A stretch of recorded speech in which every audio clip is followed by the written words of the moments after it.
Hi, I'm Veronica Vance. Coming up, we hit the pavement with a Motor City Bike and Brew Tour. We check out 2 unique exhibits at the Detroit Zoo, and then we visit a local brewery, so stay tuned.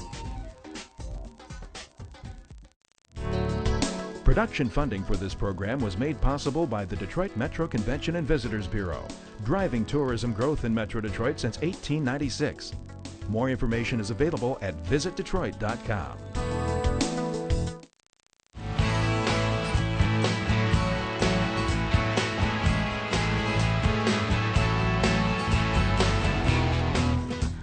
Bikes and beer? Oh yeah. Throw in a little bit of history and you've got the Motor City Bike and Brew Tour. Let's go.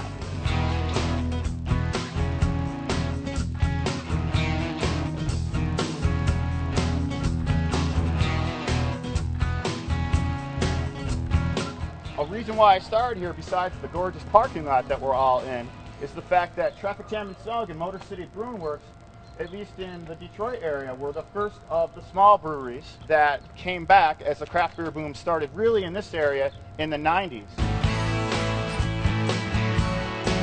They like seeing us out there enjoying the city, so make sure that you let them know that we appreciate them allowing us to share the road with them as well. Hi Steve, so I'm excited to go on this bike tour today. We're going to learn a bit of brewing history. And we're going to learn about the post-Prohibition brewing history in Detroit here. And today we're in front of Motor City Brewing Works and Traffic Jam and Snug Restaurant, and we're about to leave and go on our route that loops around downtown Detroit. I'm ready. Let's roll. Woo-hoo! So we're starting off on Canfield, just pulling out of the parking lot, Traffic Jam and Snug. Now, what you were explaining, the difference between they were a microbrewery as opposed to an official brewery? Opposed to a brew pub. So in the state of Michigan, you're going to have 2 main tiers, which is the microbrewery and brewery versus a brew pub. And a brew pub is what Traffic Jam and Snug is. And what they do is they have a liquor license and they're only allowed to produce beer on site and sell it on site. They're not allowed to sell beer through a distributor. In the case of Motor City Brewing Works across the street here, they're a brewery and they can sell beer on site and also sell beer through a distributor and get bottled products out in stores. But as the industry continues to grow, you continue to have more breweries pop up because the consumer is looking for more bottled product for retail.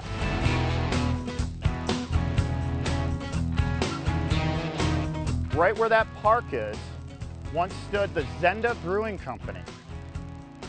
Zenda Brewing Company was one of 4 Polish breweries that existed in the Hamtramck, edge of Detroit area here. So Hamtramck kind of came up over to here at one point, right? How experienced of a rider do you recommend you be to come on this tour? We really designed it for all skill levels. So the idea was we would create a simple 10-mile loop that really anyone, any average adult could bike ride. We wanted to have average folks that maybe don't normally get out and do this pothole have a chance to bike here. All right, keep going, keep going. The first building to my left here, where it says Metro Cold Storage, was at one point the Detroit Brewing Company. And they were in business from 1886 to 1948. And they were originally called the Continental Brewery. And eventually they relocated themselves back over here into Eastern Market and formed the name Detroit Brewing Company. So a lot of people don't realize that this Stroh's ice cream plant once was the Global Brewing Company, which was considered the second largest competitor, or the competitor that actually scared Stroh's in Detroit. And in 1985, across the street there, they finally closed the Stroh's plant. And they were still in business for another 14 years, but they weren't brewing any beer in Detroit at that point. And what's nice too, the price of admission includes lunch and a beer. So like our bus tours, we try to make the whole thing all-inclusive so that you can just come out and enjoy the day with us. We don't want you to have to worry about who pays the tab or who tips this guy. We really want to be like, we took care of everything for you. Come out and enjoy your day. Have fun and relax. So in the bus tours, it's the same concept. You get on the bus, we go to 3 breweries in 5 hours. You do 3 tours, you have 3 beer tasting sessions, and everything's taken care of for you. Now we're heading into the Elmwood Cemetery. And we're going to go by some grave sites of some former brewers, some famous brewers in the Detroit area here. August Goebel, the founder of Goebel Brewing Company, was born in 1839 and died in 1905.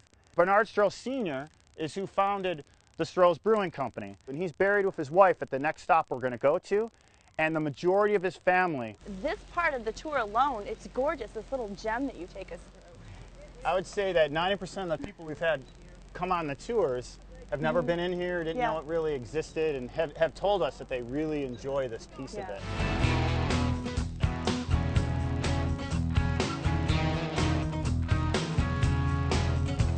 Stroh's River Place was formerly the home of Park Davis and Company, and it dates back actually to the early 20th century, brought back to all their glory. That's a big claim. Let me tell you, this is an exclusive tour today. We arranged that. Yeah, You didn't know we arranged that. That was all part of the shoot. So they opened this 1.3-mile stretch in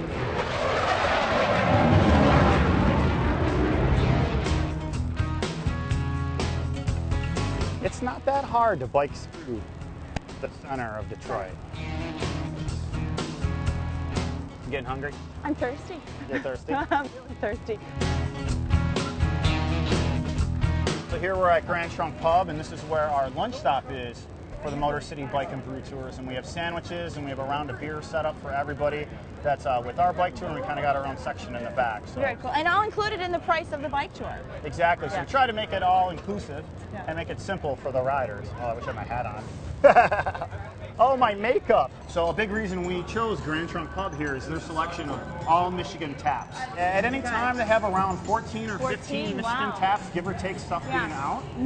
And it's a constant rotating tap list. So kind of as the seasons change, all these breweries kind of switch out into different beers. And then at the end, everybody will get a voucher, and they use that voucher over at Traffic Jam and Snows Restaurant, and they can get around there too. Oh, So all that's included in your ticket. Here's the beer in your bucket. He's taking us to some really neat places, don't you think? Absolutely. It's nice to see the way they're cleaning the city up. We've learned a lot about Detroit that we haven't learned before, and seen a lot of the parts of the city that we haven't seen before. And I've never been through Detroit really by bike, so it's interesting to see. It's great. We're having a wonderful time. Yes, it's fantastic. We love being able to come down and learn new things about the city, and this has been just more than we even expected. Our first time being down on the riverfront and everything, so wanted to check it out. Yeah, well, I'm glad he's showing off the best of the city and how it's biker friendly. How about cheers?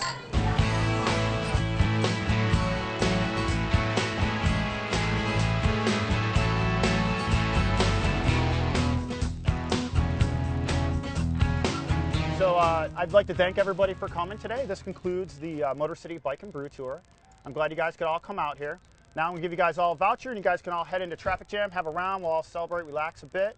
But please feel free to jump between the two places and enjoy these two great breweries. Well, thanks. So thanks for coming. I had a lot of fun. You've turned me on to biking and brewing as well. Did you guys all have fun? Yeah. Woo! Thanks, Steve. Thank you.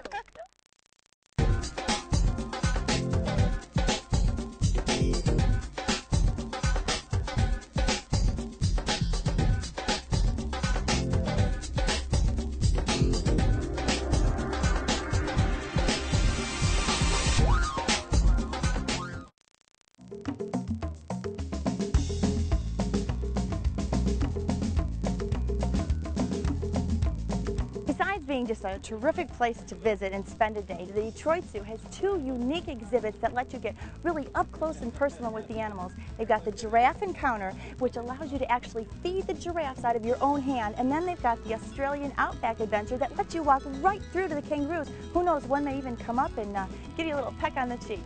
We're going to check them out.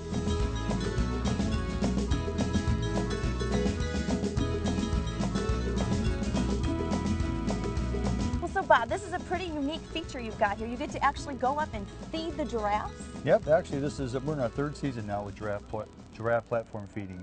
Gives the zoo visitor an opportunity to come on up and meet with the keepers and learn a little bit about the history of the animal and kind of get up and up close and kind of an eye-to-eye view with our draft platform feeding. What a neat idea. So now they pay a little extra to They purchase the issue food. tickets twice a day. Twice so we a have day? a 11 a.m. feeding and a 1 o'clock feeding. So what kind of things do the giraffes like to eat? Well, up on the platform, we give the zoo visitors crackers and produce, but the animals get alfalfa and grain and a lot of browse to feed on when they're not on the platform. Do we have names for the giraffes? Yeah, actually, this is Jabari. He's our 1-year-old that came in last year from Utah, and Chardot is our female, and she's 24 years old. 24. So what's the average life expectancy? Mid to late 20s. Oh, really? Yeah. Okay. And then who's that back there? Raspberry, he's 17. Raspberry, I like that. Very cute. So is this seasonal, or when does the Giraffe Encounter We start the platform feeding usually in May. Okay. And they go through early fall. Early fall. Okay. So I'm going to feed him, and this is mulberry? Mulberry, yeah. Yeah, it's a favorite. Hello there. Just going to go for the leaves. Oh, he does pull. Hello. Oh my. Yeah, Jabari, he's about 11 feet tall right now. He came to us, he's about 9 feet tall, weighs about 700 pounds. When he's done growing, he'll be about 17 feet tall and weigh about 2,500 pounds.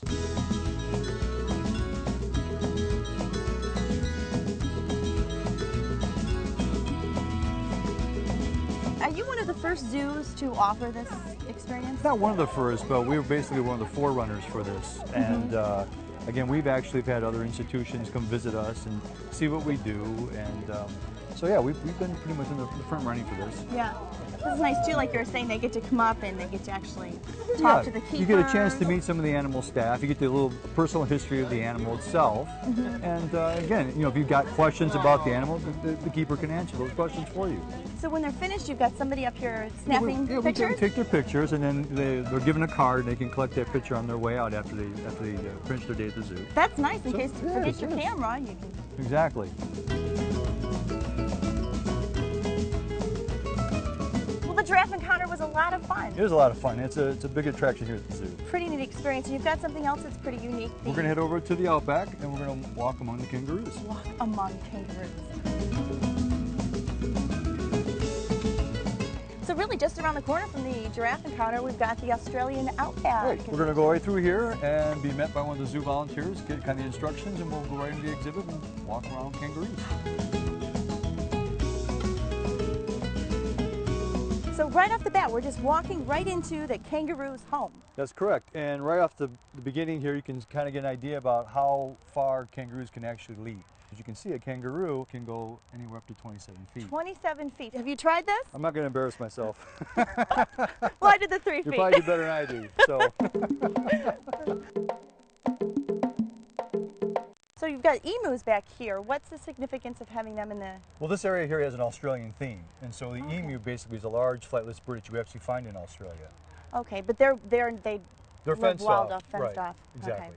Then back here you also have wallabies? Yeah, also in this exhibit you'll find wallabies, which is a close relative of the kangaroo, but a much smaller version. And they like to stay along the fence. They do tend to stay back in the shade along the fence line back there. Yeah, so you got to kind of look kind of hard to find them. So we stay right on the path, but then... Okay, yeah, you follow the path through the exhibit, and we actually have zoo volunteers that monitor the pathway, so in case a kangaroo should come on the path or cross the path, they make sure that everybody stays safe and that there's no real interaction between the zoo visitor and the animal. If there's a time to see them being more active, what time would that be? Usually early morning is a good time to catch any animal when it's active, as the morning, the day sun heats up, and again, they tend to get more relaxed as the day goes on. But usually early morning is a good time to catch them. So now, is this exhibit open all year long, or is it just seasonal as well? It's closed during the winter time. So we are open every day except for during the winter. And there now, how many kangaroos are actually in here? We actually had 3 males and 8 females. We noticed that we had a joey in the pouch in December. A joey, that's right. Their babies are called joeys. A male kangaroo could be called a buck, but they're also known as boomers or jacks. And the females can be called a doe, or a flyer, or a Jill. So you've got Jack and Jill in there. That's pretty neat.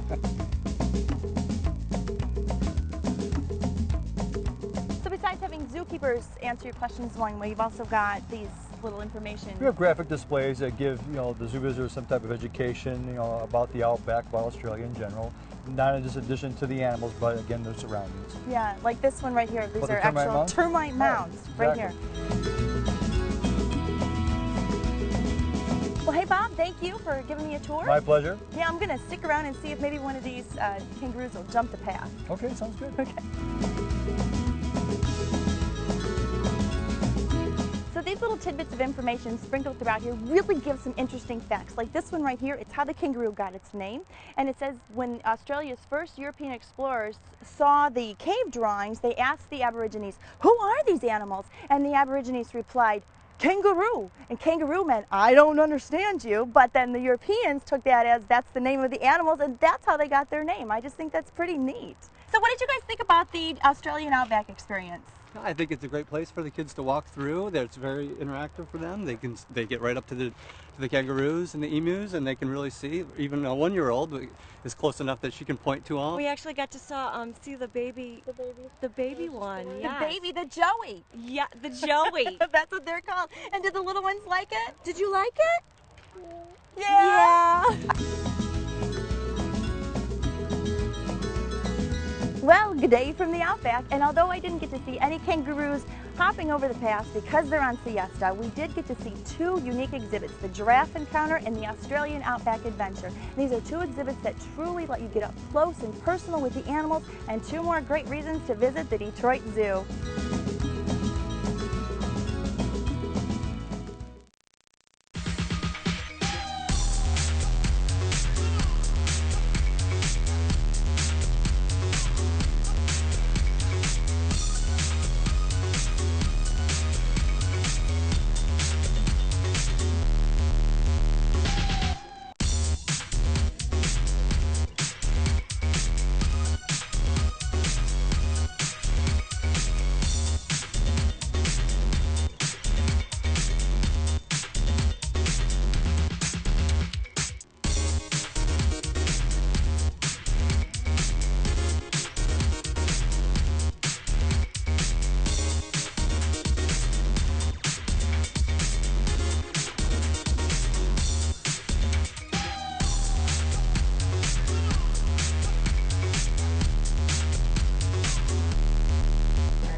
There are plenty of things to see and do in Metro Detroit this month, and our calendar of events is up next to point you in the right direction. The Titanic Artifact Exhibition comes to the Henry Ford, and Riverdance stops at the Fox for its farewell tour. Shop the artistic marketplace at the Great Lakes Art Fair, and singer-songwriter John Mayer performs at the Fox. See over 225 pedigreed cats and kittens at the Taylor Sportsplex. Then the Harlem Globetrotters strut their stuff at the Palace. Enjoy a 3-course meal for just $28 during Restaurant Week. And What's Cookin' Detroit is a star-studded culinary showcase. World Wrestling Entertainment broadcasts live from the Joe. Then the Opera House presents the mysterious Swan Lake. Put on your blue suede shoes for the DSO's tribute to Elvis, and spend a day out with Thomas at Greenfield Village. Car model enthusiasts compete at the Macomb Center, and Veg Fest is a vegetarian's delight. To learn of any changes, log on to visitdetroit.com or call 1-800-DETROIT.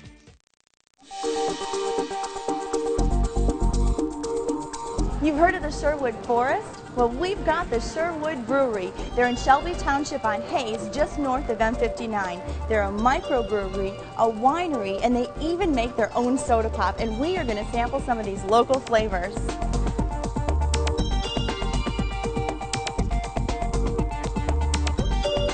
Well, Ray, so you guys are making your own beer, wine, soda pop here. Tell me about Sherwood Breweries.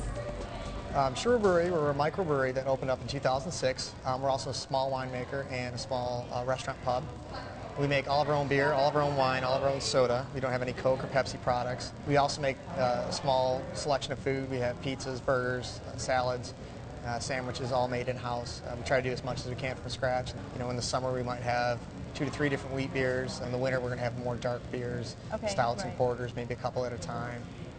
and then everything in between seasonal beers like Oktoberfest or Maibach. And I see you've got kids in here too. I would imagine that the soda pop that you make here is a big draw. We wanted to make it exciting for everybody that came in, so instead of just having root beer, sometimes we'll have like a mango bubblegum soda. And it's really big in here too. I love the ceiling, that open look, all painted. And everything's kind of grown over the years. We started off very sparse, almost no decoration. Now customers bring in beer bottles for us to put on the wall. In a couple of years, it's growing. Yeah. Well, can I see where all the magic happens?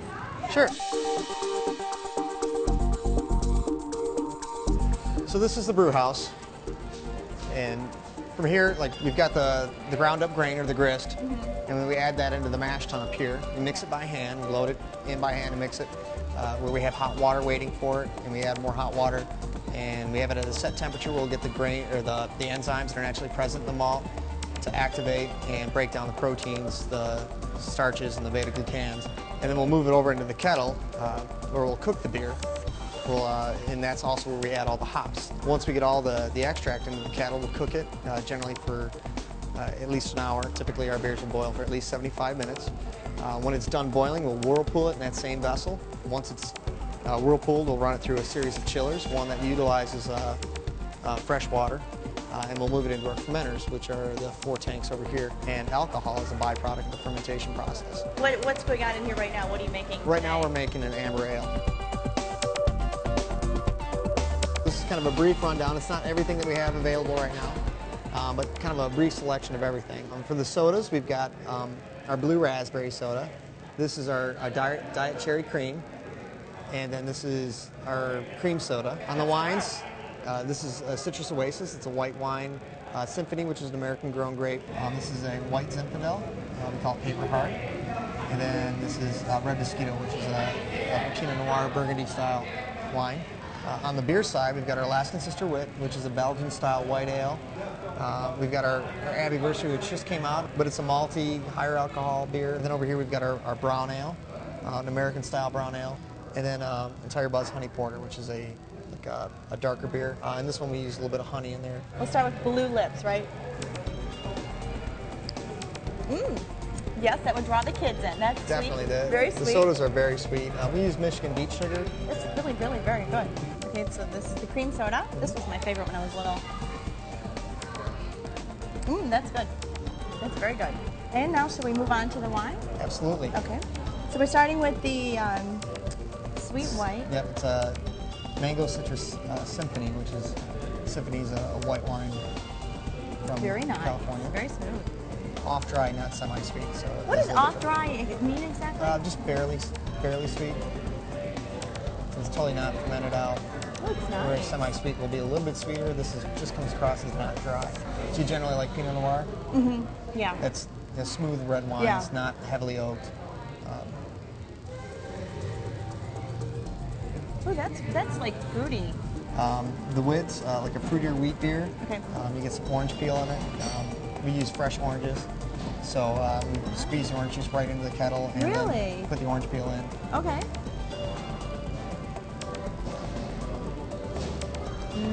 I love that. This is the Abbeyversary. That's kind of a play on words for us. We make it for our anniversary. It's Abbey style, but we're not allowed to call it a Belgian Abbey ale. I like that. Now, what do I taste in this one? You'll probably get some of the hop aroma. Okay, yeah. The finish, it's got very much a Belgian yeast character in the finish. A little bit of spice.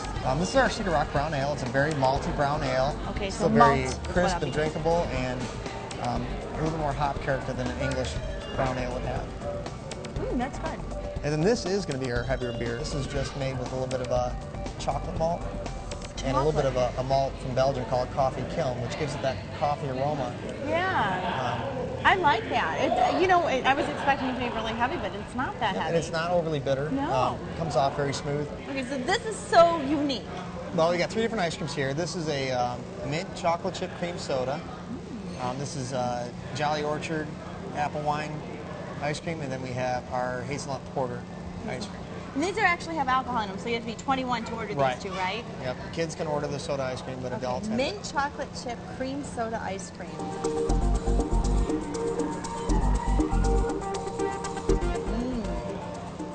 That's good. Jolly Orchard apple wine. It's like a green apple Riesling if you use that. This is nice and creamy. You get like an apple flavor from it. Yeah. We've done that with caramel as well, for more flavor. And that's usually the beer really is the most flavorful. popular by Yeah, far. that's very good.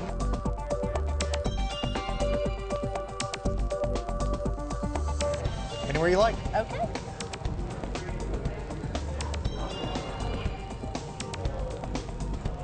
All right. Thanks a lot. Thank you so much, Ray. Thanks for coming. And as you've seen, we have discovered Sherwood breweries, and now you can come out and discover all these great local flavors for yourself.